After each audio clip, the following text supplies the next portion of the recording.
Tim Carney joins us now for more on this. That targeting of Tea Party states part was interesting to me, Tim. Tell us what you found. This IRS employee is part of a Facebook page devoted to what?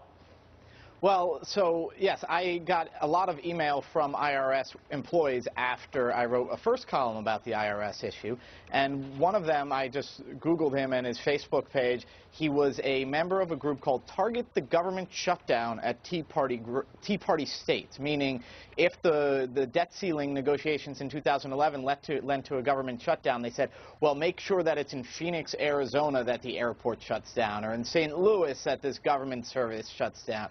And so this wasn't something related to the IRS, but it was clearly showing an antipathy towards the Tea Party by this career bureaucrat in the IRS.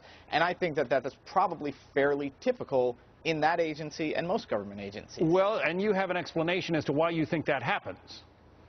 Well, yes, and so some of the other IRS workers who emailed me said, of course we're going to support Democrats. Democrats support civil servants. Democrats support public employee unions. And another one said, why would I support the party of Grover Norquist, who wants to shrink the government down to the size where it could drown in a bathtub?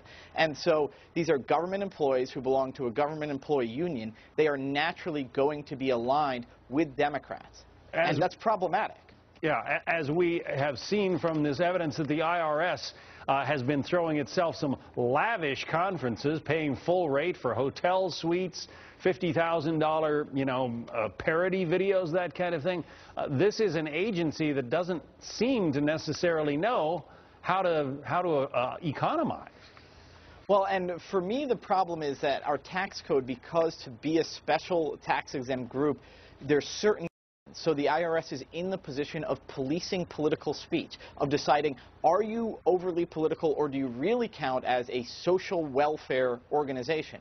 If you are a Democrat, surrounded by a bunch of Democrats, no matter how well-intentioned you are, you're going to be more skeptical of a Tea Party group. You're going to say, are these guys really pursuing social welfare? They're trying to cut the government. It's going to not occur to you that, well, yes, that is these people trying to pursue social welfare just as much as the Save the Whales group are. So my problem is these people are in charge of policing political speech when they are Democrats, surrounded by Democrats, and the campaign contribution numbers tell that story. Well, and when you looked into the political contributions in the 2012 election cycle from the Cincinnati office where this whole targeting of the Tea Party first came to light, what did you find?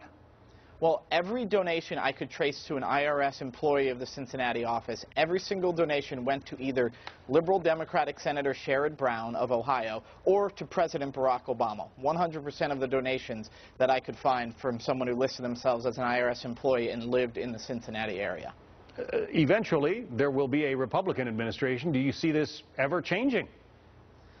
Well, part of the problem, again, is the nature of the civil service, and that so many of them are unionized. And their union, the Treasury Employees Union, gives something like 95% of its donations to Democrats. So government employee unions are now and will always be predominantly Democratic.